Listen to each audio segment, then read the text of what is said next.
हाँ जी स्टूडेंट, चलिए अब नेक्स्ट टॉपिक स्टार्ट करते हैं हम। अभी आपने बुक कीपिंग और अकाउंटिंग के बीच में डिफरेंस देखा। अब हम कुछ बेसिक टर्म्स करेंगे, ये बहुत इंपॉर्टेंट है। इस टर्म्स के ऊपर हमारा आगे का कॉन्सेप्ट क्लियर होता जाएगा। हमने बेसिक बेसिक चीजें, रूल रेगुलेशन देख लिया कि भाई एडवांटेज डिसएडवांटेज क्या ब्रांचेस है, ये सब। अब इंपॉर्टेंट पॉइंट्स है जिससे आपको पता चलेगा कि अकाउंट्स में ये टर्मिनोलॉजी यूज होती है। जिस प्रकार आपको किसी अदर कंट्री में, जैसे मान लेते हैं कि आपको कहीं भेजा जाए, तो वहां पे आपको किस प्रॉब्लम का फेस करना पड़ता है? सबसे ज्यादा प्रॉब्लम होता है वहां की भाषा को समझने में, वहां के लैंग्वेज को समझने में। तो जब वहां के लैंग्वेज ही समझ में नहीं आएगा तो आप वहां पर सर्वाइव नहीं कर पाओगे। सेम ऐसे अगर आपके अकाउंट्स की लैंग्वेज समझ में नहीं आता, अकाउंटिंग एक लैंग्वेज है, अगर अकाउंट्स का आपको लैंग्वेज समझ में नहीं आता तो आप इसको समझ नहीं पाओगे। तो हम कुछ एक वर्ड्स हैं, उस वर्ड्स को देखेंगे एक एक करके और उसको हम समझेंगे। सबसे पहला वर्ड है हमारा एक कैपिटल, जिसको हिंदी में पूंजी बोलते हैं। पूंजी, ठीक है। कैपिटल होता क्या है हम प्रैक्टिकल एग्जांपल से समझते हैं। मान लेते हैं कि मिस्टर राम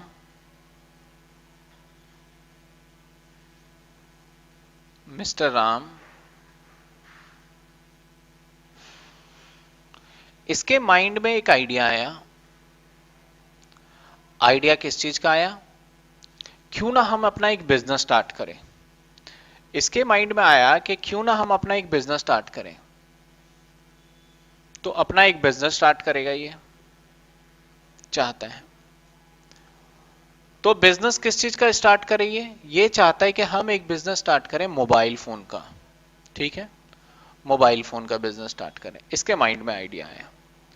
जैसे ही इसके माइंड में आइडिया आया कि मोबाइल फोन का बिजनेस स्टार्ट करें, तो इसको सबसे पहले किस चीज की जरूरत पड़ेगी? सबसे पहले तो इसको एक दुकान लेनी पड़ेगी, है कि नहीं? एक दुकान लेनी पड़ेगी, दुकान के लिए इसे रेंट भी देना पड़ेगा। तो इसने एक दुकान, मान लेते हैं हमारे आसपास दिल्ली में देखा। दिल्ली में एक दुकान देखा जिसका किराया क्या था हमारा? 50,000 रुपए महीने का। दिल्ली में एक रेंट पे देखा। उसके बाद अब इसने सोचा, दुकान जब किराए पे दिया तो जो इस दुकान का मालिक होगा वो इस दुकान को बताइए कैसे देगा? इसको सारा सामान डाल के देगा या खाली दुकान दे देगा? इसको क्या करेगा? खाली दुकान दे देगा। उसके बाद इसने इसमें पेंट वगैरह करवाया, इसमें एसी वगैरह फिटिंग करवाया, तो पेंट का खर्चा 10,000 रुपए, एसी लगवाया इसने 50,000 रुपए खर्चा।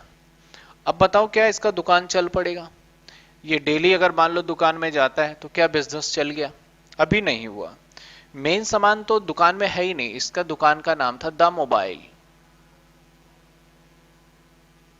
और इसके दुकान में मेन पॉइंट तो है ही नहीं सामान। सामान को हम बोलते हैं गुड्स। गुड्स मतलब माल। माल मान लेते हैं कि 5 लाख रुपए का इसने सामान खरीदा।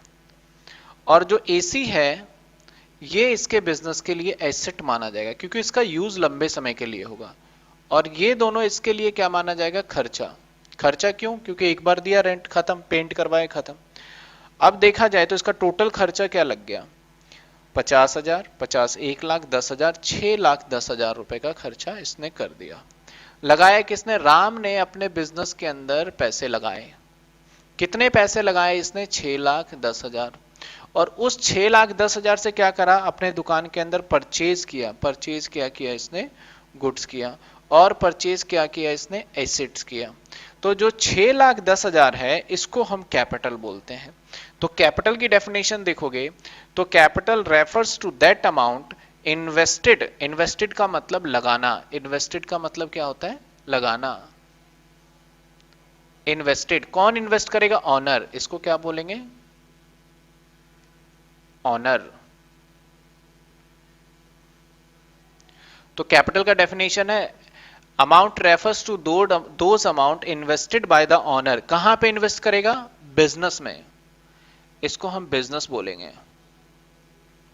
इसको हम फर्म भी बोल सकते हैं। इसको हम एंटरप्राइजेस भी बोल सकते हैं। ठीक है, तो अलग अलग नाम है, इसने अपने बिजनेस एंटरप्राइजेस में लगाया। तो कैपिटल क्या है? जब कभी भी ऑनर अपने बिजनेस में कोई पैसे लगाता है और उस पैसे की मदद से वो अपने दुकान के लिए कोई गुड्स खरीद ले या कोई एसेट्स खरीद लिए, तो उसको क्या बोलेंगे? कैपिटल। तो बड़ा ही आसान डेफिनेशन है कैपिटल का। जब ऑनर अपने बिजनेस में कुछ फंड को लगाएगा और उस पैसे की मदद से, हेल्प से, with the help of that money, वो कुछ गुड्स को खरीदे। गुड्स क्या होता है? हमारा माल। मोबाइल फोन लिया होगा इसने, और या एसेट्स खरीद ले, तो उसको क्या बोलेंगे? हम कैपिटल बोलेंगे। ठीक है, चलिए एक और पॉइंट देखते हैं। क्या अब इसकी दुकानदारी चल गई? बिल्कुल चल गई। इसका एक छोटा लड़का है जिसका नाम रखते हैं मिस्टर लव। लव इसका एक बेटे का नाम है। इसका बेटा मान लो कि आपका 10th क्लास में पढ़ता है और इसका रिजल्ट मैं बोलूं आप हैरान हो जाओगे सुन के। इसका रिजल्ट है 99%। तो ये 10th क्लास में पढ़ता है, इसका रिजल्ट 99% आया। सबसे पहले ये गया अपने पापा की शॉप पे और बोला पापा मेरे 99% आए हैं। तो बताओ इसके पापा का क्या एक्सप्रेशन रहेगा? इसके पिताजी का ऐसा एक्सप्रेशन होगा कि जैसे कि मान लो कि एक अचीवमेंट मिल गया, मेरे बेटे ने बहुत अच्छा परफॉर्मेंस किया है। अब इसका पिताजी खुश हो गया और खुश होके फिर ये क्या करने लग गया? झूमने लग गया, नाचने लग गया कि भाई चलो भाई, नाचने लग गया ये। अब इसके पिताजी ने क्या करा? इस बिजनेस के अंदर से कुछ पैसे निकाले, 500 रुपए निकाल लिए।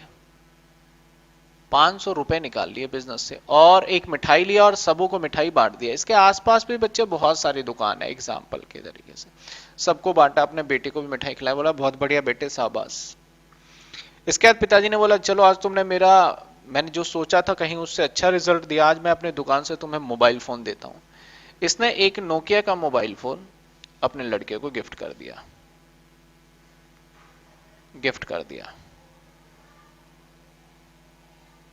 एक मोबाइल फोन गिफ्ट कर दिया,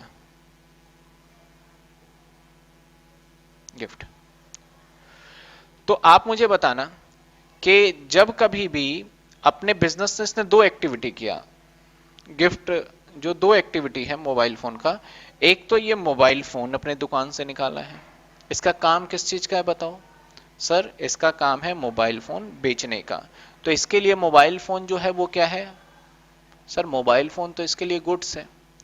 तो इसने अपने बेटे को एक मोबाइल फोन गिफ्ट दिया। दूसरा क्या पॉइंट दिया? इसने 500 रुपए अपने दुकान से निकाल लिए। तो जो 500 रुपए निकाले ये क्या है? ये है कैश। ठीक है ना? थोड़ा सा मैसअप हो गया लेकिन आपने तो समझना है बस। तो जो इसने अपने दुकान से अपने बेटे के लिए निकाला क्या? अब क्लियर लिख दूं मैं, गुड्स, और क्या निकाला? कैश। और किस काम के लिए? अपने, क्या बिजनेस का इसमें कोई फायदा है? नहीं, अपने पर्सनल यूज के लिए। तो आपको हमेशा याद रखना है जब कभी भी पर्सनल यूज के लिए आप बिजनेस में से कोई सामान निकाल लेते हो, गुड्स, या फिर आप बिजनेस में से कैश निकाल लेते हो, तो इसको बोला जाता है ड्रॉइंग। आहरण। तो ड्राइंग क्या होता है? तो देखो मैंने अभी दो डेफिनेशन डिस्कस किया, दो वर्ड्स, हम बेसिकली लैंग्वेज सीख रहे हैं। कैपिटल क्या होता है? जब कभी भी ऑनर अपने बिजनेस में कोई भी पैसा लगाएगा तो उस पैसे से वो एसेट्स या गुड्स को खरीदता है तो उसे कैपिटल बोलेंगे। लेकिन सेम जब वो बिजनेस में से उस पैसे को निकाल लेगा अपने खुद के पर्सनल जरूरत को पूरा करने के लिए, या उसमें से कोई गुड्स निकाल लेता है अपने खुद के पर्सनल जरूरत को पूरा करने के लिए, तो उसको क्या नाम देते हैं बताइए? ड्राइंग। तो ड्राइंग की डेफिनेशन अगर आप, मैं नोट्स दूंगा, नोट्स में से आप देखेंगे, तो मैं एक बार बोलता हूं, आप लिखना चाहते हैं तो लिख लीजिए। कैपिटल का डेफिनेशन क्या है? Capital refers to those amount, capital refers to those amount which invest by the owner. और ऑनर को ना हम एक और नाम से जानते हैं, प्रोप्राइटर। इसको हम प्रोप्राइटर भी बोलते हैं। ठीक है? विच इन्वेस्ट बाय द प्रोप्राइटर और ऑनर इनटू द बिजनेस। कहां इन्वेस्ट करेगा? बिजनेस या enterprises, with the help of, और उस मनी के हिसाब से। दोबारा लिखिए आप, Amount capital refers to those amount which invest by the proprietor or owner into the business with the reference of that amount purchase assets or goods for business called as capital. लिख लिया आपने? चलिए second drawing. Any amount, drawing की definition लिखिए फटाफट से. Any amounts और value of goods withdrawn bye proprietor. Any amount और वैल्यू ऑफ गुड्स, देखो कोई भी अमाउंट या value of goods withdrawn by the proprietor for personal use, अपने खुद के काम के लिए, कॉल्ड एज ड्राइंग. उसको क्या बोलेंगे? ड्राइंग. तो देखो मैंने दो बातें आपको समझाने की कोशिश करी. एक मैंने आपको समझाने की कोशिश करी कि कैपिटल क्या होता है और एक ड्राइंग क्या होता है. इसको आप फटाफट से नोट करिए, फिर इसके बाद हम अगले कॉन्सेप्ट पे चलेंगे. चलिए नोट करिए, अपने लैंग्वेज में लिखना है, मैंने लिखवा दिया फटाफट से. ठीक है.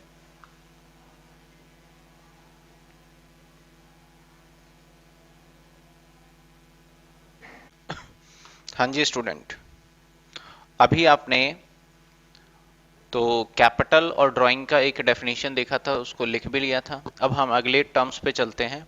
अगला टर्म्स है हमारा परचेज, और परचेज को हम एक्वायरिंग भी कहते हैं, खरीदना.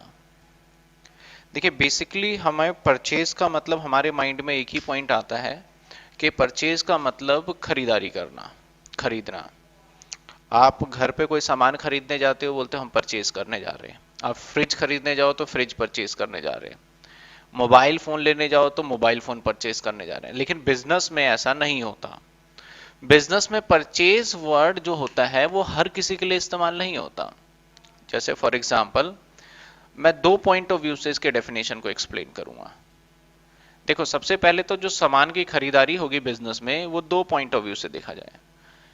या तो होगा ट्रेडर, ट्रेडर, या होगा मैन्युफैक्चरर.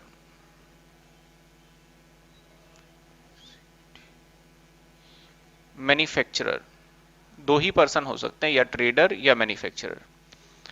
अगर मैं ट्रेडर की बात करूं तो परचेज का मतलब क्या है.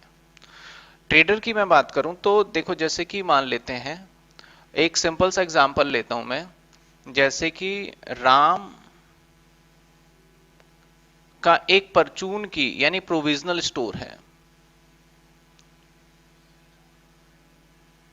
प्रोविजनल स्टोर, तो इसका काम क्या है? परचून का सामान, परचून की दुकान है, सामान को बेचना और खरीदना.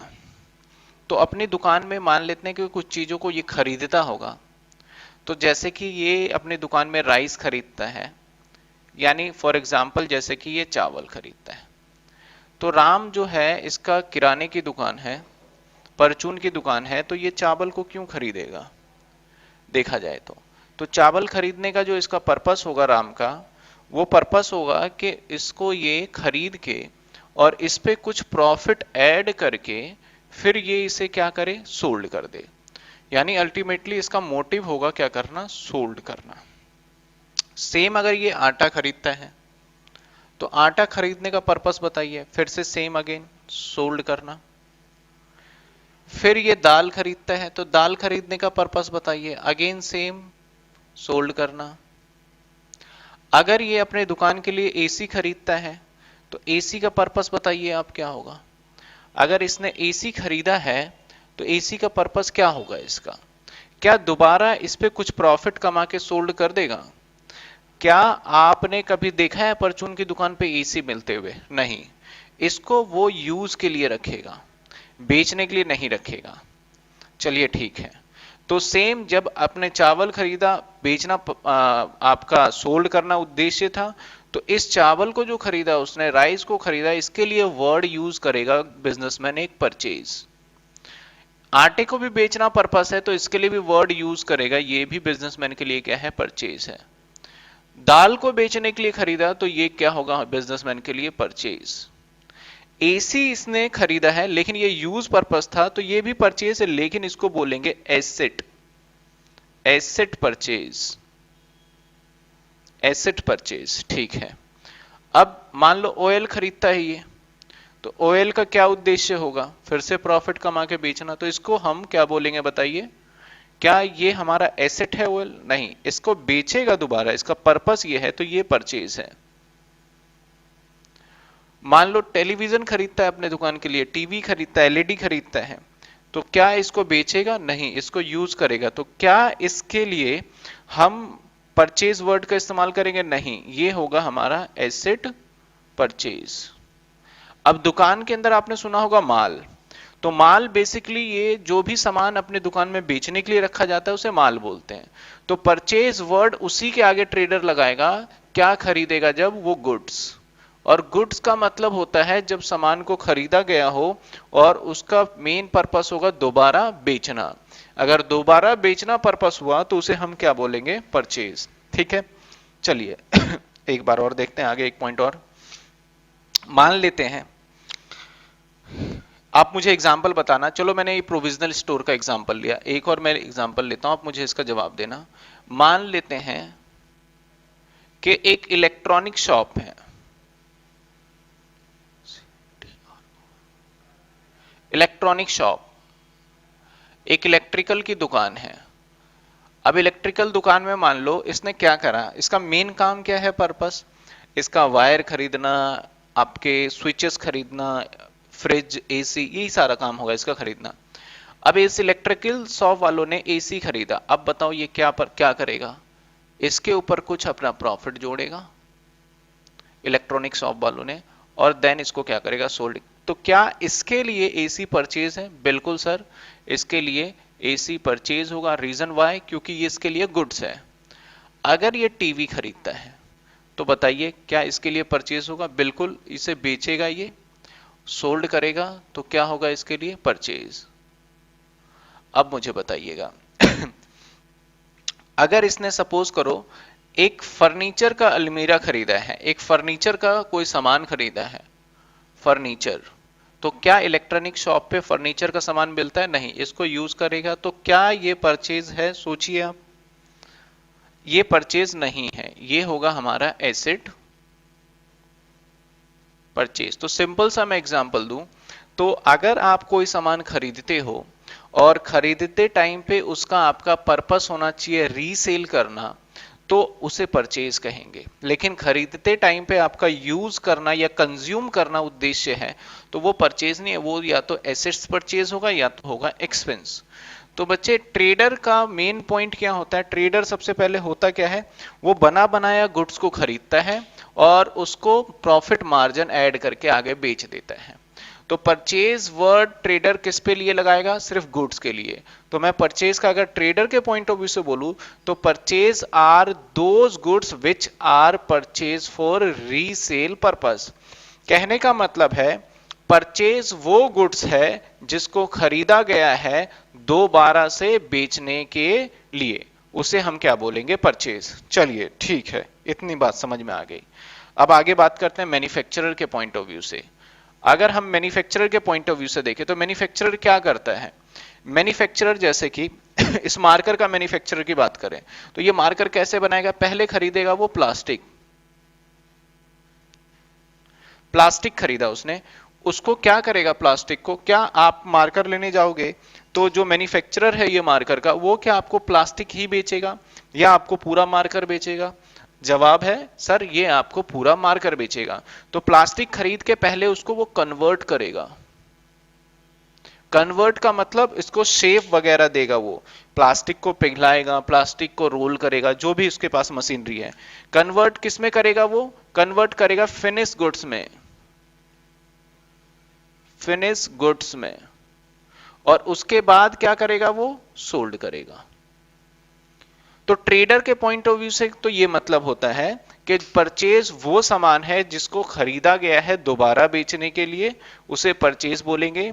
लेकिन मैन्युफैक्चरर के पॉइंट ऑफ व्यू से अगर आप सोचो तो परचेज होता है रॉ मटेरियल, क्योंकि जब हम कभी कोई चीज को कन्वर्ट करते हैं किसी को भी, तो इसको बोला जाता है रॉ मटेरियल। क्योंकि मैन्युफैक्चरर के पॉइंट के डेफिनेशन देखा जाए पॉइंट ऑफ व्यू से, तो परचेज मीन एक्वायरिंग, एक्वायरिंग का मतलब भी क्या होता है? खरीदना। Acquiring of raw material raw material खरीदता है। क्यों खरीदता है? ताकि वो कन्वर्ट कर पाए और कन्वर्ट करके क्या करे? बेच दे। तो ये तो बात था हमारा ट्रेडर और मैन्युफैक्चरर। क्या सर्विस भी परचेज की जाती है? बिल्कुल, सर्विस भी परचेज की जाती है, लेकिन सर्विस को जब खरीदोगे तो उसके लिए वर्ड का इस्तेमाल होता है प्रोक्यूर्ड। जैसे मान लो कि मैंने क्या करा, एक आईआरसीटी से टिकट बुक किया, तो मैंने सामने वाले को पेमेंट किया, उसमें अपना कमीशन ऐड कर लिया, तो आईआरसीटी वालों ने सर्विस मुझे दिया, उसमें कुछ कमीशन ऐड करके मैंने आगे बेच दिया। तो मैंने आईआरसीटी से जो सर्विस लिया है वो भी मेरे लिए परचेज का ही पार्ट होगा। तो उसे हम वैसे परचेज वर्ड नहीं बोलेंगे कि सर्विस खरीद लिया, मैं बोलूंगा कि मैंने सर्विस को क्या करा? रिसीव किया या प्रोक्यूर्ड कर लिया। ठीक है, तो आपको ध्यान रखना है परचेज। तो चलिए परचेज की डेफिनेशन आप लिखिए, मैं लिखवाता जाऊंगा और वैसे आपको नोट्स में भी मिल जाएगा, आप अंडरलाइन करते जाइएगा। मैं एक बार पढ़ देता हूं परचेज की डेफिनेशन। परचेज का मतलब देखो क्या होता है, ध्यान से देखना, आप नोट्स के अंदर आपको नोट्स आप सभी को प्रोवाइडेड है, एक एक लाइन ठीक से पढ़ लेना। कहता है the term purchase is used only for purchase of goods. ठीक है, नोट्स पे ध्यान दीजिए। तो परचेज वर्ड का इस्तेमाल होता है सिर्फ गुड्स को खरीदने के लिए, और गुड्स का मतलब क्या होता है? जो बिजनेस डेली रूटीन के लिए बिजनेस में लेता है। In which the business deal, जो बिजनेस डील के लिए हो। In case of manufacturing concern goods mean acquiring of raw material for purpose of conversion into finish product.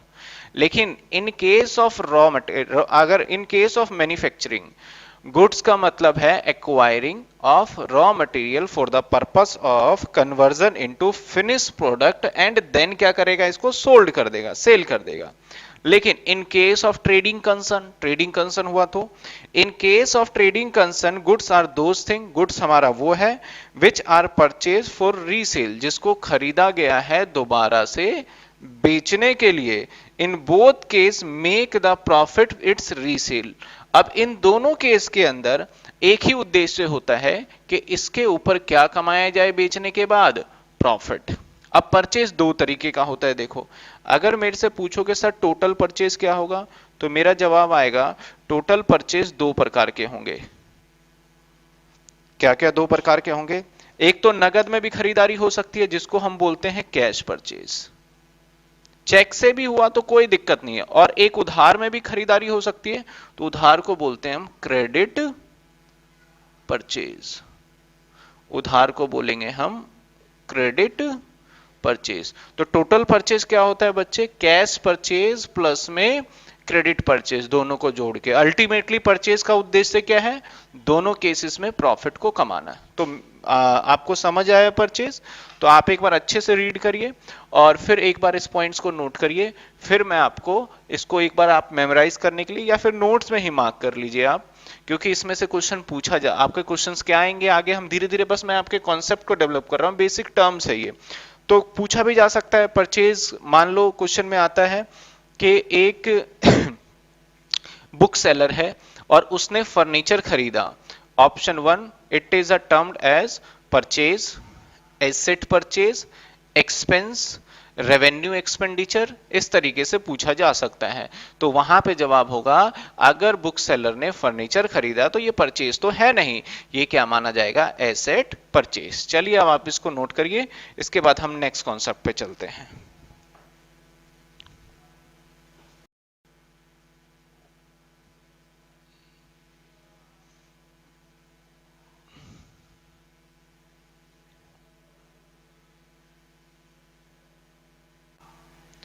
अब अभी आपने परचेज करा, अब हम देखेंगे new word, purchase return. Purchase return, इसको हम रिटर्न आउटवर्ड के नाम से भी जानते हैं। इसका मतलब क्या होता है? खरीदा हुआ माल वापस करना। ठीक है, इसका मतलब है खरीदा हुआ माल वापस करना, परचेज रिटर्न या रिटर्न आउटवर्ड। चलिए इसको समझते हैं हम क्या होता है एक एग्जांपल से। देखो, मान लो एक दुकानदार है, रफ वर्क में देखते हैं ये। एक दुकानदार है, इस दुकान का ऑनर जो है लाला जी, लाला जी। अब ये अपने दुकान में सामान जो भी बेचेगा वो कहीं ना कहीं से खरीदेगा, और जिससे सामान खरीदेगा उसे क्या बोलेंगे बताइए, उसे क्या बोलेंगे? यहाँ पे आपको पता होगा कि आपने देखा होगा कई बार कि जो आपको सामान बेचता है वो कौन होता है। देखा होगा आपने सुबह सुबह, या कई बार आपने ऑब्जर्व किया होगा कि साइकिल पे आता है वो, और ये लो इसको साइकिल पे बिठा देते हैं, और यहाँ पे इसके बैग होते हैं। बताओ क्या बोला होगा, आपको थोड़ा आइडिया हुआ होगा। तो इसको बोला जाता है सप्लायर, है ना? सप्लायर बोलते हो ना जो सामान देता है, होलसेलर बोल दो, दुकानदार बोल दो। तो ये सप्लायर मिस्टर राम, राम ने क्या करा, इसको कुछ सामान बेचा। मान लेते हैं इसे मिल्क दिए 20 पैकेट, 20 पीस मिल्क का पैकेट दिया। अब मिल्क के पैकेट में राम ने क्या देखा कि 2 पैकेट्स जो हैं वो वेस्ट है, बिल्कुल एक्सपायरी डेट का है, फटा हुआ दूध है। तो अब मुझे बताना, जो हमारे लाला जी है, इस लाला जी के पास क्या ऑप्शन है? उस फटे हुए दूध को क्या ये पी ले? पी तो सकता नहीं, तो क्या कस्टमर को बेच दे? ग्राहक खराब हो जाएगा। क्या करे, या फेंक दे? नुकसान तो सहेगा नहीं। इसने क्या करा, अपने दुकान में से जो फटा हुआ दूध था वो सेल्समैन को क्या करा, वापस कर दिया। इसको वापस कर दिया सेल्समैन यानी सप्लायर को। तो जो सामान इसने खरीदा था, अगर वो सामान अपने सप्लायर को वो वापस कर दे तो इसको क्या बोलेंगे हम, परचेज किया हुआ सामान इसने रिटर्न कर दिया, तो इसको कहेंगे परचेज रिटर्न। अब देखो रिटर्न आउटवर्ड, अब बिजनेस दुकान में से सामान जब परचेज कर रहे हैं तो बिजनेस में सामान क्या हो रहा है, देखो आउट हो रहा है, ये बिजनेस में से सामान क्या हो रहा है, आउट। इसलिए इसका नाम क्या पड़ गया, रिटर्न आउटवर्ड। समझ में आई बात आपको? तो परचेज रिटर्न क्या होता है हमारा, जब कभी भी सामान हमने अपने सप्लायर से खरीदा हो और उसको हम रिटर्न कर दें तो उसको परचेज रिटर्न के नाम से जाना जाएगा। इसको दूसरे वर्ड के नाम से भी जाना जाता है, किस नाम से, रिटर्न आउटवर्ड। आउटवर्ड क्यों पढ़ा, मेमोराइज करो, दुकान से सामान क्या होगा, बाहर जाएगा। तो एक बार इसकी डेफिनेशन पढ़ देते हैं और आप नोट्स में देखिएगा। कहता है इसमें when purchase goods are returned to supplier, जिसके पास नोट्स नहीं है वो लिख भी सकते हैं। when purchase goods returned to supplier, these are known as purchase return। when purchase goods return to supplier, जब परचेज किया हुआ गुड्स रिटर्न कर दें सप्लायर को, these are known as a purchase return। Such return are also termed as return outward, और इस return को हम रिटर्न आउटवर्ड के नाम से भी जानते हैं। क्लियर है? चलिए एक बार आप इसका मीनिंग नोट करिए। और पढ़ाई आपकी अच्छी चल रही है, सारी चीजें अच्छे से पढ़ना। इस बार आपको बहुत टाइम बाद, 3 साल के बाद जैसे कि एग्जाम आ रहा है ईपीएफओ का, तो अच्छे से तैयारी करना और इसमें मेहनत करके पास जरूर होना है, आपको अच्छे नंबर लेके आने हैं। एक बार फटाफट नोट करिए, फिर हम अगले टर्म्स पे चलेंगे, ठीक है? तो चलिए बच्चे एक बार फटाफट से नोट करिए आप।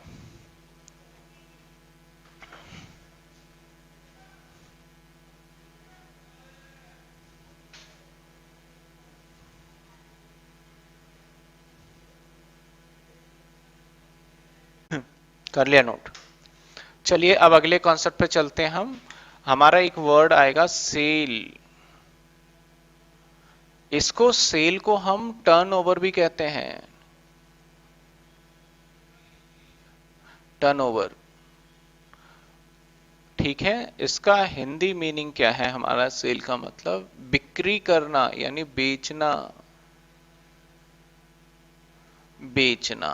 क्लियर? चलिए अब सेल्स का मतलब क्या होता है, इसका मतलब बेचना है, एक बार समझते हैं। मान लो मिस्टर राम, इसको भी मैं डिवाइड कर दूं अगर तो 2 पार्ट में, 2 चीजें बेच सकता है। या तो ये बेच सकता है गुड्स, गुड्स का मतलब पता है ना आपको, ठीक है? या बेच सकता है ये सर्विस।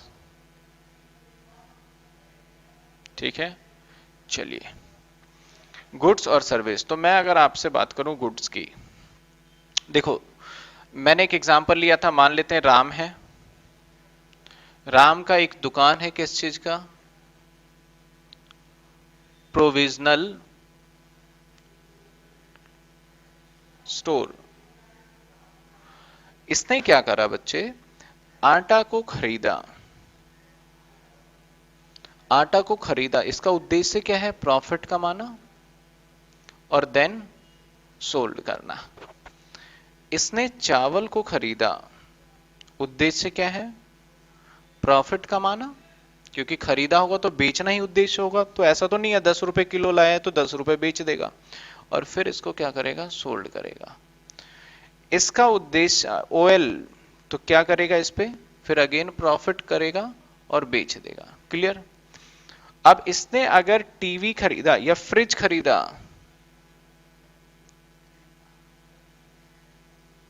अगर इसने फ्रिज खरीदा तो फ्रिज को क्या करेगा, ये यूज करेगा। क्या फ्रिज को यूज करने के बाद बेच सकता है, बिल्कुल बेच तो सकता है, लेकिन इतनी जल्दी नहीं बेचेगा, वो बाद में बेचेगा। तो अभी इस पे बात करते हैं। इसने एसी खरीदा, क्यों खरीदा इसने, यूज। क्या इसको बेचेगा, नहीं, बिल्कुल बेचेगा, लेकिन कभी बाद में बेचेगा। तो देखो इसको खरीदते टाइम पे और इसको खरीदते टाइम पे हमारे जो मिस्टर राम है, इसका उद्देश्य अलग है। इसको खरीदते टाइम पे ही इसने सोच लिया था बेच दूंगा, लेकिन फ्रिज और एसी को खरीदते टाइम पे सोचा था मैं इसको यूज करूंगा। तो जब कभी भी गुड्स को खरीदा जाए दोबारा बेचने के पर्पज से और उसे बेच दे, तो उसी को तो हम सेल बोलेंगे। तो ये भी क्या होगा, हमारा सेल होगा। इसने ऑयल खरीदा, पर्पस क्या था, दोबारा बेचना, तो क्या होगा इसका, सेल। लेकिन अपने यूज के लिए खरीदता तो सेल नहीं होता। फ्रिज खरीदा, अगर उसे बाद में बेच देता है स्क्रैप में, तो इसे बोलेंगे हम एसेट सोल्ड। ठीक है। एसी खरीदा दोबारा बेचने के लिए, तो इसे क्या बोलेंगे हम, सॉरी बेचने नहीं, लेकिन बाद में बेच देते हैं, तो एसेट सोल्ड। ठीक है। चलो एक और एग्जांपल लेते हैं। मान लो बुक सेलर, बुक सेलर, ठीक है, इसने रजिस्टर को खरीदा। बताओ क्यों खरीदा होगा, ताकि उस पे क्या कमा सके, ये प्रॉफिट, एंड फिर क्या कर दे, उसे सोल्ड। तो क्या ये सेल्स है, बिल्कुल। इसने पेन खरीदा, क्यों खरीदा होगा, उसने प्रॉफिट कमाए और क्या करे, कस्टमर को सोल्ड। तो क्या पेन खरीदा जो है और पेन अगर बेचता है तो सेल्स है, बिल्कुल सेल्स है। इसने एलईडी खरीदा, एलईडी खरीदा, तो क्या एलईडी को ये यूज करने के लिए खरीद रहा है, बिल्कुल, लेकिन बाद में इसे बेचता है तो सोल्ड है, नहीं, ये एसेट सोल्ड है हमारा। समझ में आई बात। तो देखो सेल्स की डेफिनेशन की मैं बात करूं, तो जब कभी भी आप गुड्स को खरीदते हो और for resale purpose and then sales, तो उसे हम क्या बोलेंगे, सेल्स बोलेंगे। और सर्विस के पॉइंट ऑफ व्यू से देखते हैं हम, सर्विस के पॉइंट ऑफ व्यू से अगर हम देखें, तो आप क्या करते हो, सर्विस प्रोवाइड करोगे, सेल नहीं करोगे कभी। तो जैसे मान लो मैं, आपने मेरे से सर्विस खरीदा है, तो मैं ये नहीं बोलूंगा कि मैंने अपना सर्विस टीचिंग आपको बेच दिया, मैं बोलूंगा मैंने सर्विस आपको क्या करा। तो सर्विस के लिए सेल वर्ड का इस्तेमाल नहीं होता, सर्विस के लिए प्रोवाइड वर्ड का इस्तेमाल होता है, या rendered,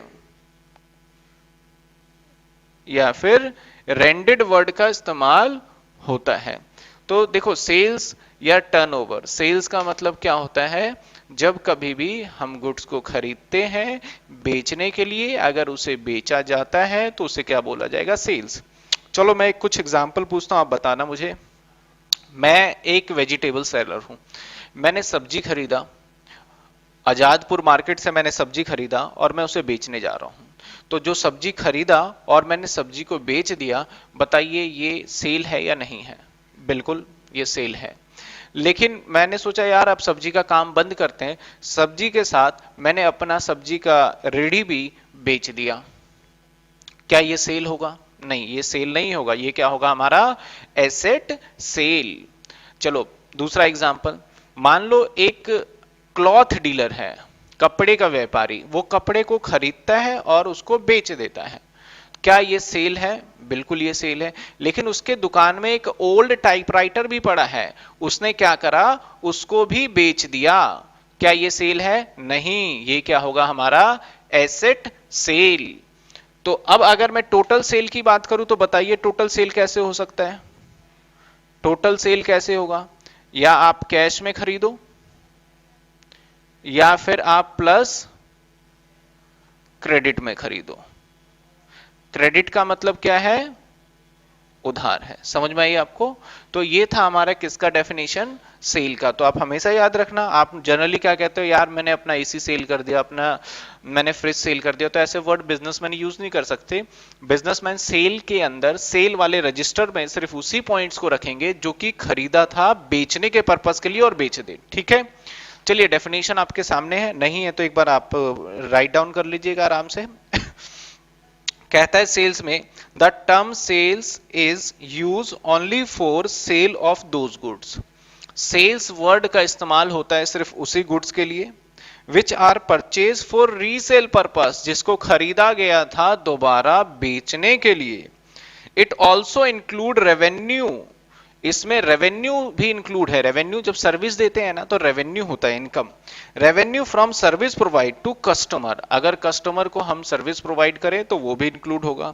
the term sale is never use sale of assets, assets को जब बेचा जाएगा तो उसके लिए हमारा सेल वर्ड का इस्तेमाल नहीं होगा। यहां पे कुछ वर्ड है जो आपको दिक्कत दे सकता है, एसेट क्या है, तो हम उस पर आगे धीरे धीरे डिस्कस करेंगे।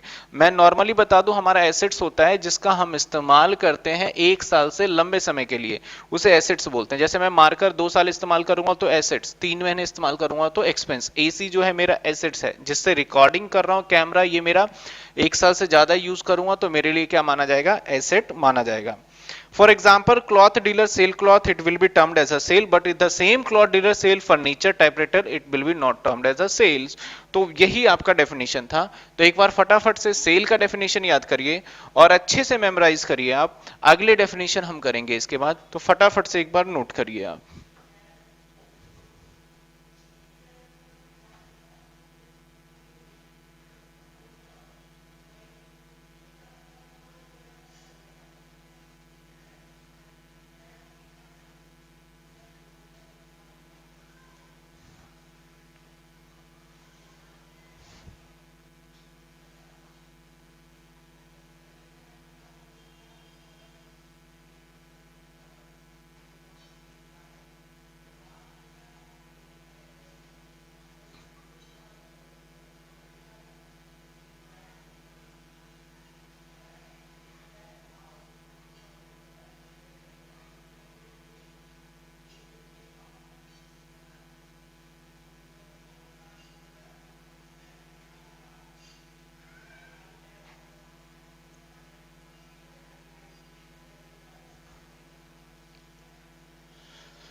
चलिए नेक्स्ट कॉन्सेप्ट पे चलते हैं।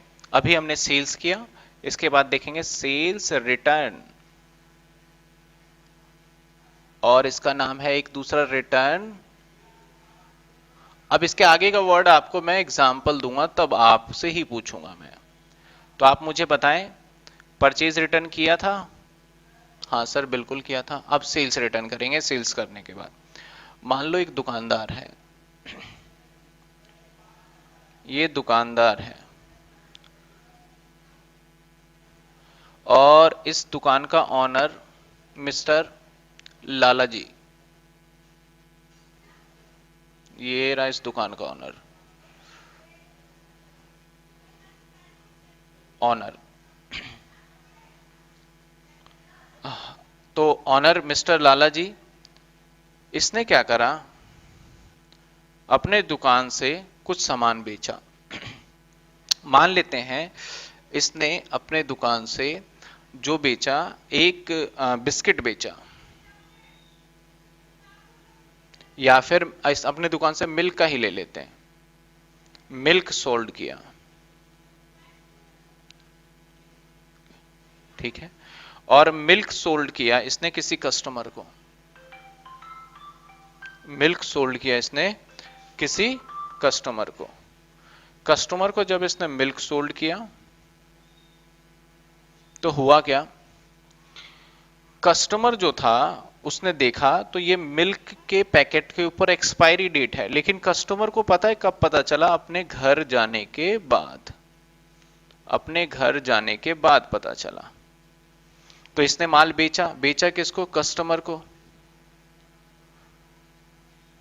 कस्टमर को बेचा। अब बताओ ये कस्टमर क्या करे? ये दूध लगता है कि उसको बेकार हो सकता है, तो इसको यूज करे या वापस करे? तो जवाब होगा सर इसको वापस करना चाहिए। कस्टमर अपने घर से आया और इसने क्या करा? लाला जी के दुकान में वो मिल्क वापस दे दिया। तो इसे क्या बोलेंगे? जब सामान बेचा और वो हमारे दुकान में वापस आ जाए तो इसको बोलते हैं सेल्स रिटर्न। अब मुझे बताना, जब सामान वापस आया तो बिजनेस के अंदर आया या बाहर गया? बिजनेस के अंदर आया तो क्या लगना चाहिए? रिटर्न इनवर्ड या आउटवर्ड? इनवर्ड। तो सेल्स रिटर्न बेसिकली क्या होता है? जब कभी हम कस्टमर को सामान बेच देते हैं और वो बिका हुआ सामान जब हमारे पास वापस आ जाए तो उसे क्या बोलेंगे हम? Sales return. चलिए एक कॉन्सेप्ट और देखते हैं। अभी हमने परचेज कर लिया, तो एक होता है टोटल परचेज। बताइए क्या होता है टोटल परचेज? याद होगा। तो ये होता है हमारा कैश परचेज प्लस क्रेडिट, और एक होता है हमारा नेट परचेज। ये पता है क्या होगा? Total purchase. अगर किसी ग्राहक ने सामान, हमने अगर कोई सामान डिफेक्टेड वापस कर दिया तो मेरा परचेज क्या होगा? कम हो जाएगा। जैसे मैंने 1 लाख का सामान खरीदा, उसमें से 2,000 का डिफेक्टिव सामान था, तो अगर मैं उसे रिटर्न कर दूं तो क्या होगा बताओ? परचेज हमारा 1 लाख का थोड़ी रह जाएगा, हमारा परचेज रह जाएगा कितने का? हमारा परचेज रह जाएगा 98 का। तो इसमें से माइनस क्या कर दे? Purchase return. और इसका दूसरा नाम क्या है? Return outward. अब बात करते हैं टोटल सेल। बताइए क्या होता है? अब तो आपको पता ही होगा, कैश में सेल्स प्लस में क्रेडिट सेल्स। अब आप मुझे बताइए नेट सेल कैसे निकालेंगे? सर इसका जवाब बिल्कुल सिंपल है, टोटल सेल माइनस में रिटर्न इनवर्ड आउटवर्ड। इनवर्ड। मैंने जानबूझ के ये रिटर्न इनवर्ड लिखा, आप परचेस रिटर्न भी लिख सकते हैं। तो ये अभी तक हमने डेफिनेशन देखा परचेज का और सेल्स का। आपका कैश परचेज और आपका क्रेडिट परचेज दोनों को मिला दे तो टोटल परचेज बनता है। तो एक बार डेफिनेशन देखते हैं हम परचेज का, रिटर्न सॉरी सेल्स रिटर्न का। कहता है some customer might returns the good, some customer might return the goods sold to them. जो सामान उसको बेचा गया था वो मे भी रिटर्न हो सकता है। उसको किस नाम से जानेंगे? पर सेल्स रिटर्न से या फिर रिटर्न इनवर्ड। चलिए अब फटाफट से आप एक बार इसको नोट करिए। एक बार दोबारा रिपीट कर देता हूं। Some customer might returns the goods sold to them known as a sales return and also known as a return inward। चलिए क्या क्या डेफिनेशन कर। कैपिटल, कैपिटल क्या होता है? जब मालिक अपने बिजनेस में कोई पैसा लगाता है और उस पैसे की मदद से कोई भी एसेट्स और कोई भी गुड्स को खरीदेगा तो उसे क्या बोलेंगे? कैपिटल। ड्राइंग याद है, मालिक बिजनेस में से क्या निकाल लेगा? अपने पर्सनल यूज के लिए कुछ निकालेगा तो ड्राइंग। इसके बाद परचेज, जब सामान को खरीदा गया और पर्पस क्या हो? रीसेल, तो उसे बोलेंगे परचेज। लेकिन मैन्युफैक्चरर है तो कन्वर्ट करेगा किसमें? फिनिश गुड्स में, और फिर क्या करेगा? बेचेगा, तो क्या बोलेंगे? परचेज। इसके बाद सेल, जब कभी भी सामान को खरीदा गया था दोबारा बेचने के लिए और अगर उसे बेच दिया जाए तो उसे बोले जाएगा सेल्स। सेल्स रिटर्न, जब कभी कस्टमर को सामान बेचा था और कस्टमर हमें वापस कर दे तो सेल्स रिटर्न। परचेज रिटर्न, जब कभी भी सप्लायर ने हमें सामान बेचा था और कोई डिफेक्टेड की वजह से हम उसको सप्लायर को रिटर्न कर दे तो क्या बोला जाएगा? Purchase return. परचेज रिटर्न का दूसरा नाम रिटर्न आउटवर्ड, सेल्स रिटर्न का दूसरा नाम रिटर्न इनवर्ड। चलिए अब फटाफट आप एक बार इसको नोट करिए डेफिनेशन को। सेल्स का मतलब होता है बिक्री करना, और उसके बाद कुछ ये फॉर्मूला नोट करिए, फिर इसके बाद हम आगे देखते हैं। ठीक है, फटाफट से नोट करिए आप।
हाँ जी,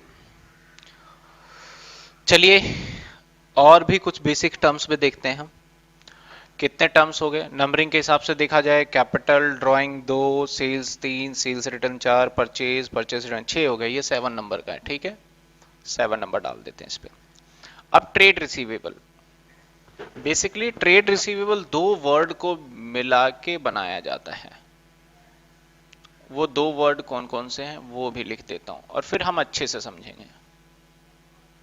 एक होता है डेटर,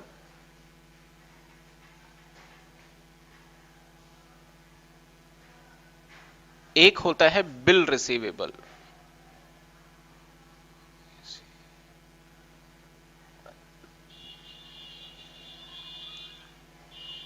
ठीक है, ट्रेड रिसीवेबल का अगर हिंदी मीनिंग में निकालूं सिंपल वर्ड में तो उधार माल यानी गुड्स बेचना। ठीक है ना, उधार माल बेचना, इसको क्या कहते हैं हम? ट्रेड रिसीवेबल कहते हैं। तो इसको हम एक बार समझते हैं। देखिए, जो ट्रेड रिसीवेबल में डेटर की मीनिंग समझेंगे फिर भी यार। देखो, डेटर का मतलब होता है उधार माल बेचना।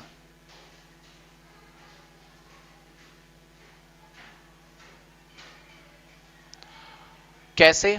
जैसे मिस्टर राम है, इसने क्या करा, इसने पूरे दिन में, एक ये दुकानदार है, इसने पूरे दिन में ए को सामान बेचा, बी को सामान बेचा, सी को सामान बेचा, डी को सामान बेचा, इसको कैश में सामान बेचा, इसको क्रेडिट पे सामान बेचा, इसको क्रेडिट पे सामान बेचा, इसको क्रेडिट पे सामान बेचा। तो जिसको कैश में बेचा उसकी अकाउंटिंग उसके नाम से नहीं होगा, बाकी इन सबों को इसके नाम से एंट्री किया जाएगा। तो राम जिसको नगद में बेचता है तो उससे तो कोई मतलब ही नहीं है। आपने देखा होगा कि सामान को जब कैश में बेचा जाता है तो हमें दुकानदार को याद भी नहीं रहता कि किसको सामान बेचा, लेकिन जब उधार में बेचा जाता है तो सारी इंफॉर्मेशन हमें याद रखनी पड़ती है।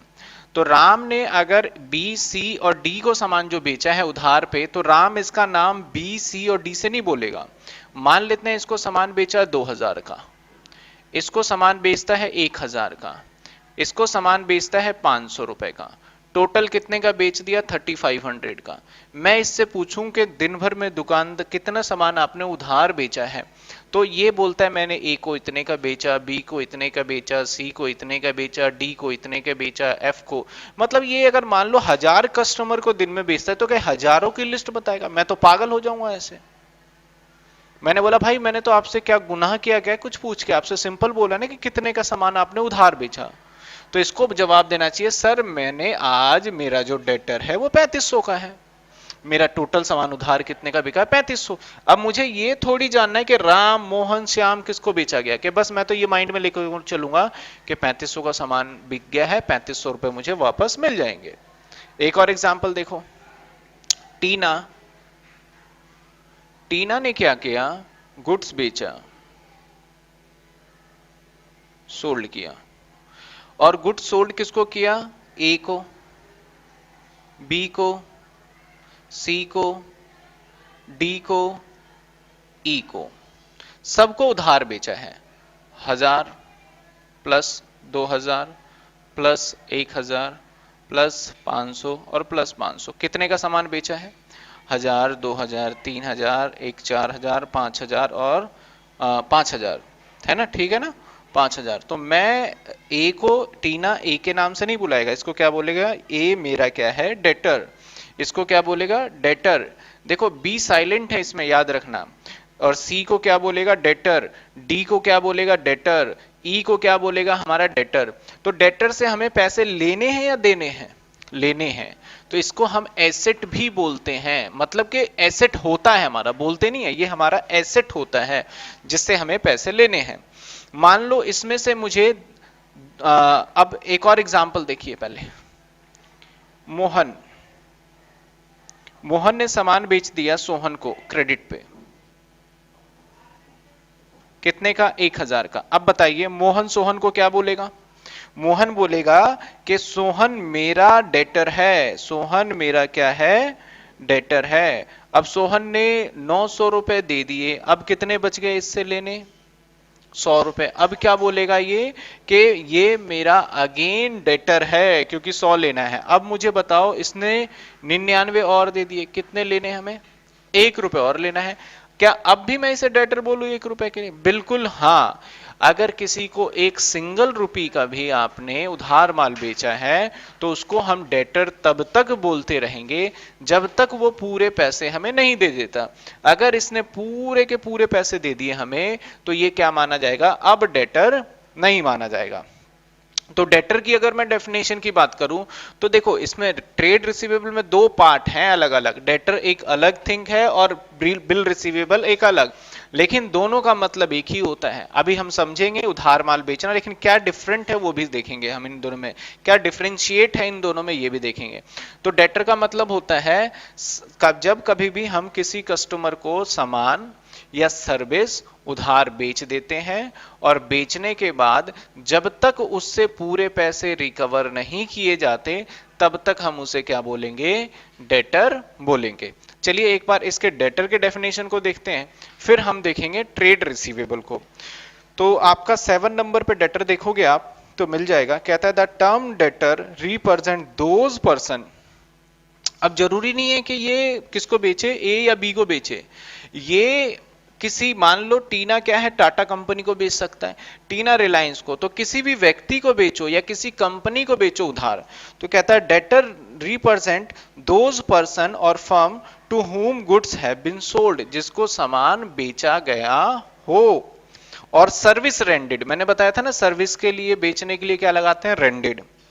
ऑन क्रेडिट बेसिस, किस पे बेचा गया? उधार पे। अगर कैश में बेचोगे तो क्या डेटर होगा? बताओ, नहीं होगा debtor. And payment have not been receive, और पेमेंट अभी तक रिसीव नहीं किया गया। अगर उधार बेच देते हो और सारा पेमेंट रिसीव कर लेते हो तो वो क्या होगा हमारा? वो हमारा डेटर नहीं होगा।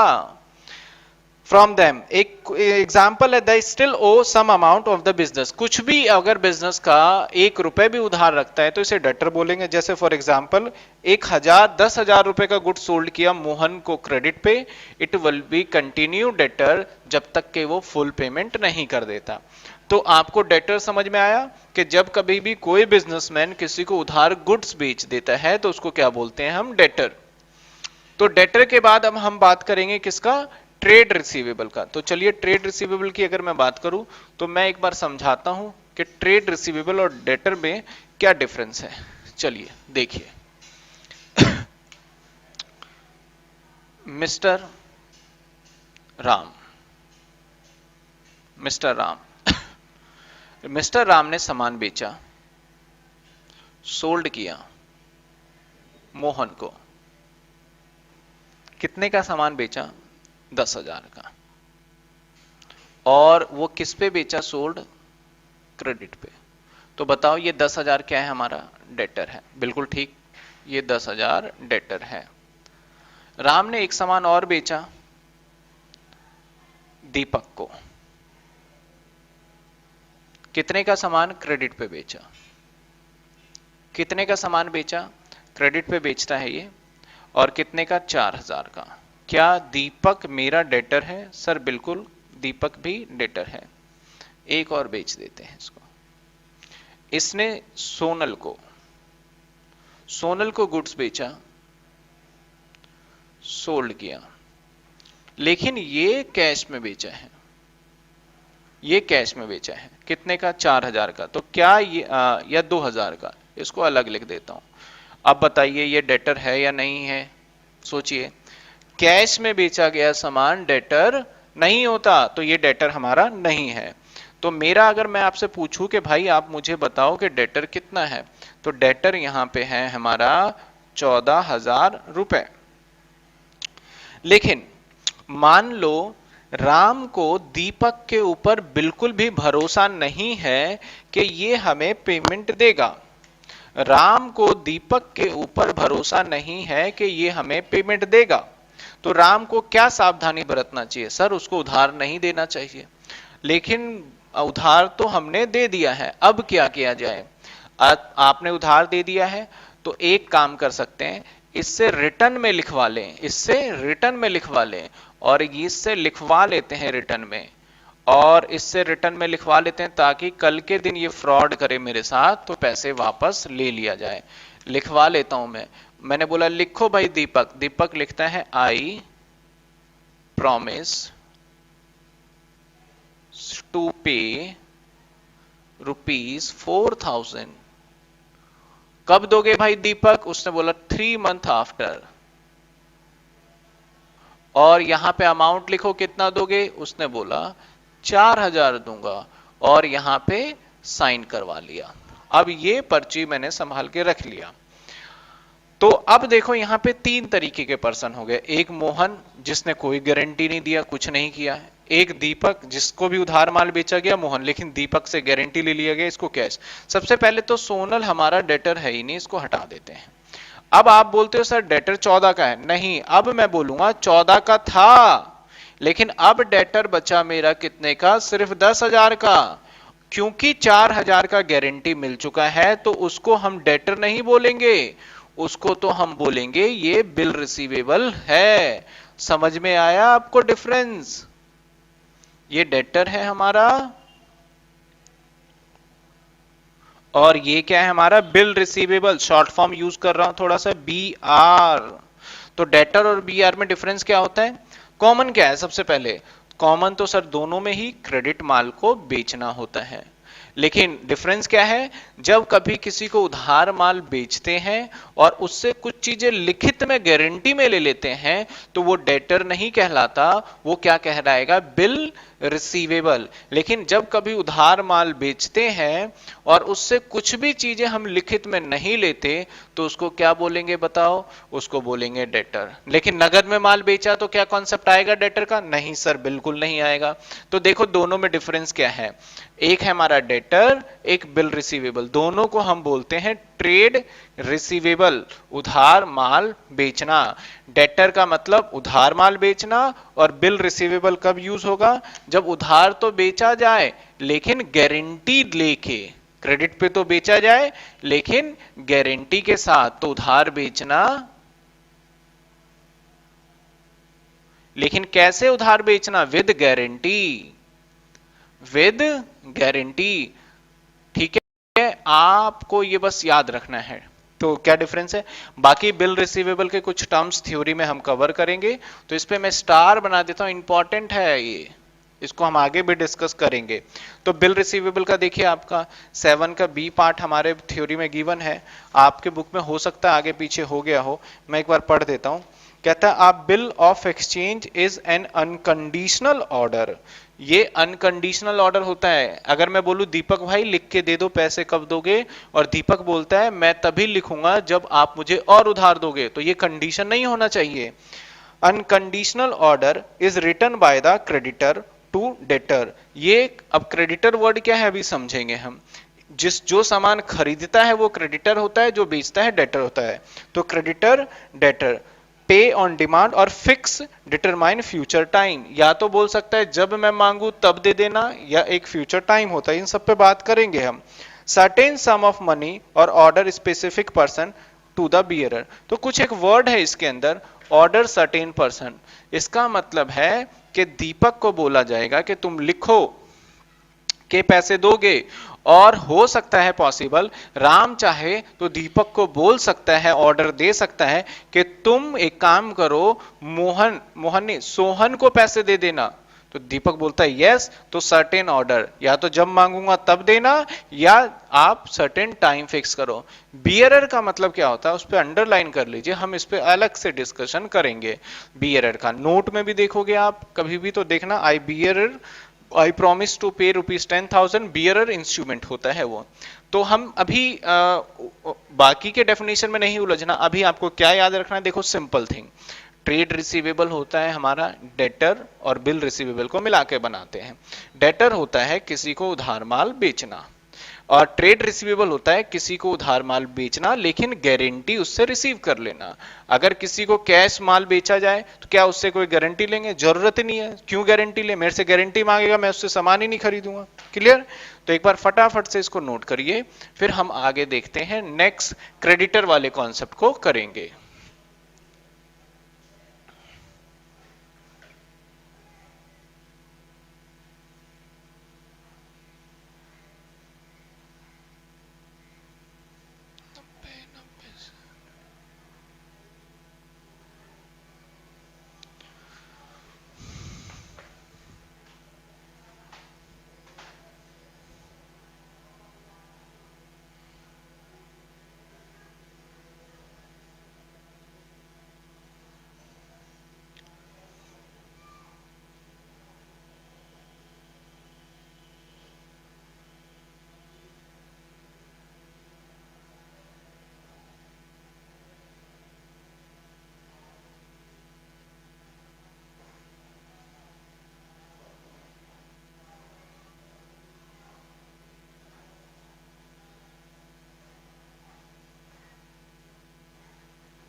चलिए देखते हैं। अभी हमने ट्रेड रिसीवेबल देखा, अब ट्रेड रिसीवेबल के बाद ट्रेड पेबल देखेंगे। इसके अंदर भी दो चीजें इंक्लूडेड हैं। क्या क्या इंक्लूडेड है?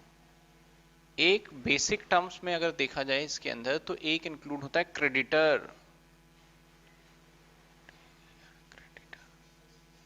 Creditors, creditor. और एक हो सकता है हमारा बिल्स पेबल, बिल पेबल, जिसको मैं शॉर्टकट में बीपी भी बोल देते हैं कई बार। अब पहले हम देखते हैं क्रेडिटर क्या होता है। मान लीजिए मोहन,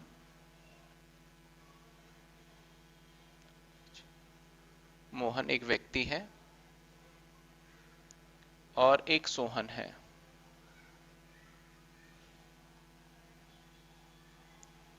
अब हम रिवर्स पॉइंट्स के हिसाब से सोचेंगे। मान लीजिए मोहन ने इससे सामान खरीदा है, तो खरीदा अगर सामान है, इसने परचेज किया है, और वो भी क्रेडिट पे। तो देखिए क्रेडिट और क्रेडिटर में फर्क है। यहाँ पे ओ आर और लगा है। क्रेडिट का मतलब होता है उधार और क्रेडिटर का मतलब होता है उधार खरीदने वाला। तो मोहन क्या बोलेगा कि हमने सामान इससे खरीदा है, तो मोहन सोहन को सोहन के नाम से नहीं बोलेगा। मोहन बोलेगा कि सोहन मेरा कौन है? क्रेडिटर। क्या है हमारा? क्रेडिटर। मान लो मोहन फिर मिस्टर जेड से खरीदता है और ये परचेज करता है और फिर क्रेडिट में खरीदता है, तो मोहन जेड को किस नाम से बुलाएगा? ये मोहन बोलेगा जेड मेरा क्रेडिटर है। तो जब सामान खरीदेगा तो पैसे देने हैं लेने हैं? ऑब्वियस से पैसे देने हैं। इसका मतलब होता है उधार खरीदना। और ये हमारे लिए होता है देना है तो लाइबिलिटी। ठीक है, तो मोहन को क्या करना है? पेमेंट देना है, तो इसलिए लाइबिलिटी बोला।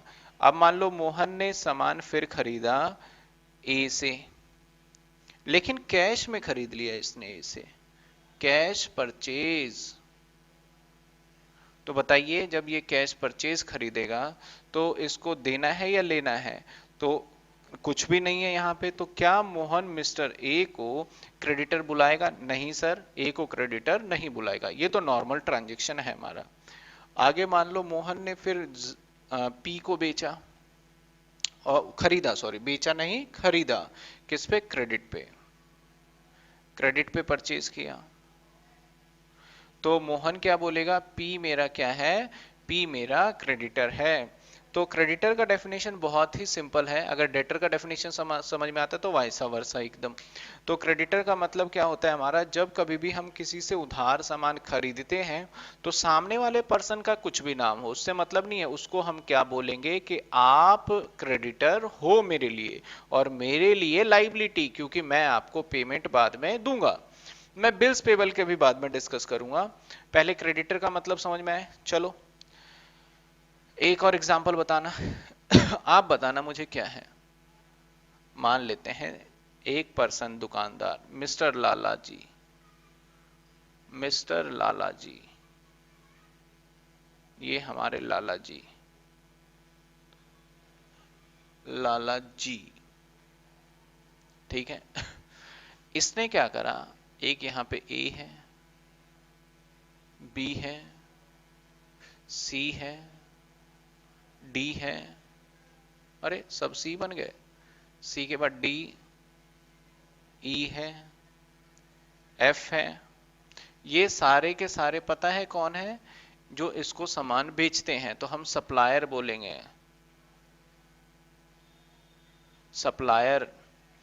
अब मान लो जो लाला जी है इससे सामान खरीदते हैं, कैश में खरीदते हैं, तो बताओ क्या इसको क्रेडिटर बोले? नहीं सर, ये क्रेडिटर नहीं है।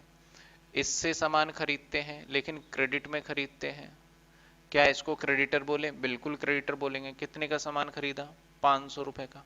तो क्या मैं बोलूंगा, लाला जी कहेंगे कि बी जो है मेरा वो कौन है, क्रेडिटर 500 रुपए का। अब मान लो बी ने क्या करा, 499 पेड कर दिया। अब बी को कितने देने हैं, 1 रुपए। क्या लाला जी अब भी इसको क्रेडिटर बोलेगा? हाँ बिल्कुल, 1 रुपए भी बाकी हो तो इसे क्रेडिटर हम बोलेंगे। अब मान लो सी से कैश में खरीद लिया, क्या ये क्रेडिटर है? नहीं जी।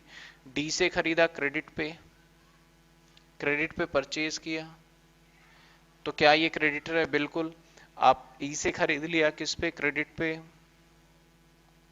जब ई से क्रेडिट पे खरीदा तो क्या इसे हम क्रेडिटर बोलेंगे? बिल्कुल, हम इसको भी क्रेडिटर बोलेंगे। एफ से खरीदा लेकिन कैश में, बैंक से खरीदा चेक से, तो सर अब भी ये क्रेडिटर नहीं होगा। तो मेरे हिसाब से आपको समझ आया होगा कि जब कभी किसी से हम उधार माल को खरीदते हैं तो मैं उस वाले पार्टी को क्या बोलूंगा, क्रेडिटर। तो चलिए एक बार डेफिनेशन देखते हैं हम क्रेडिटर का, फिर उसके बाद आगे चलते हैं। जिसके पास नोट्स नहीं है वो एक बार साथ के साथ रिटर्न कर ले। कहता है the terms trade payable include trade creditor and bill payable, creditor की बात कर रहे हैं। The term creditor represent those person और फर्म, क्रेडिटर वर्ड का मतलब वो व्यक्ति या वो बिजनेसमैन है। From whom goods have been purchase and service procured, या तो हमने उससे सामान खरीदा है या सर्विस को प्रोक्यूर्ड किया है। ऑन क्रेडिट बेसिस, किस पे, क्रेडिट बेसिस पे। Payment has not been made, और अभी तक पेमेंट हमने उसका नहीं किया है। Sum money still owing to them, और कुछ पैसा अभी भी बकाया है। एक एग्जाम्पल कहता है, मान लेते हैं कि 5,000 रुपए का परचेज किया है फ्रॉम गोविंद से on credit. he will be continue remain creditor of the firm so long the full payment not made to him, जब तक मेरे द्वारा उसको पूरा पैसा नहीं दे दिया जाता तब तक हम उसे क्या बोलेंगे कि वो मेरा क्या है, क्रेडिटर है। समझ में आई आपको बात को? क्रेडिटर किसे बोलेंगे? तो क्रेडिटर का मतलब अगर मैं बताऊं तो उधार, उधार लिखना जरूर है, मैं बार बार रिपीट कर रहा हूं ताकि आपको याद आ जाए, खरीदना। क्लियर? अगले एग्जाम्पल को देखें, क्या है हमारा, बिल्स पेबल। नोट करिए पहले इसको, फिर बिल्स पेबल की बात करते हैं। चलिए,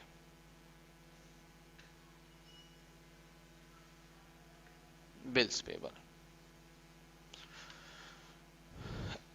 देखो, फिर से बात करते हैं लाला जी की।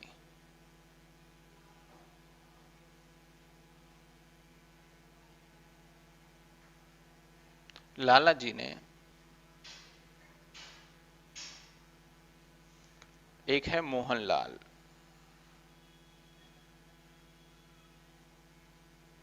मोहनलाल, लाला जी ने मोहनलाल से सामान खरीदा, खरीदा है, खरीदा है, परचेज किया है क्रेडिट पे। मान लेते हैं 20,000 रुपए का सामान। तो लाला जी मोहन को किस नाम से जानेंगे? अकाउंटिंग वर्ड क्या है, क्रेडिटर। ठीक है। एक और पर्सन है सोहन,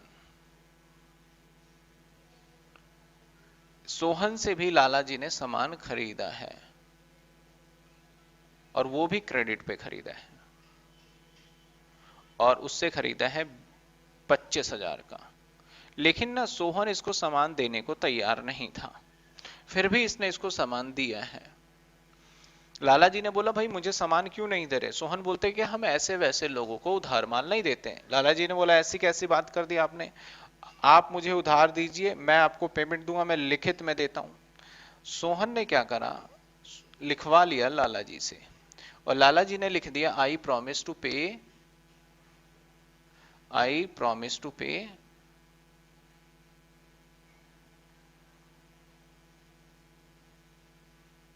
पे एंड अमाउंट दिस वन, लिख दिया और इसको दे दिया। तो ये जो इसके पास गया तो लाला जी बोलेगा मैंने आपको पता है क्या दे दिया, बिल्स पेबल। तो अगर मैं आपसे टोटल क्रेडिटर पूछूं, अगर ये गारंटी नहीं देता ये, तो टोटल क्रेडिटर था 45,000 रुपए का। चूंकि लाला जी ने इसको एक गारंटी दे दिया तो क्रेडिटर बचा कितने का, 20,000 रुपए का। और बाकी का बच गया हमारा बिल्स पेबल, कितने का? 25,000 का। तो बिल्कुल सेम उल्टा है। अब देखो, अब दूसरे पॉइंट से सोचो, तो सोहन के पास गारंटी आ रहा है तो इसको डेटर बोले लाला जी को, या बीआर बोलेगा? Bill receivable. मोहनलाल सामान बेच रहा है तो इसको क्या बोलेगा? डेटर। तो हम उल्टे नहीं, सीधा रिवर्स करके देखोगे तो सेल परचेज पे आ जाएगा। तो ट्रेड पेबल का देखो सिंपल सा मीनिंग है, इसका माल है उधार खरीदना, मीनिंग उधार खरीदना, लेकिन कुछ गारंटी को देके, विद गारंटी। ठीक है। तो अभी हमने देखा ट्रेड पेबल। ट्रेड पेबल में कितने वर्ड्स इंक्लूड हैं? 2 वर्ड इंक्लूड है। क्या क्या इंक्लूड है बताइए?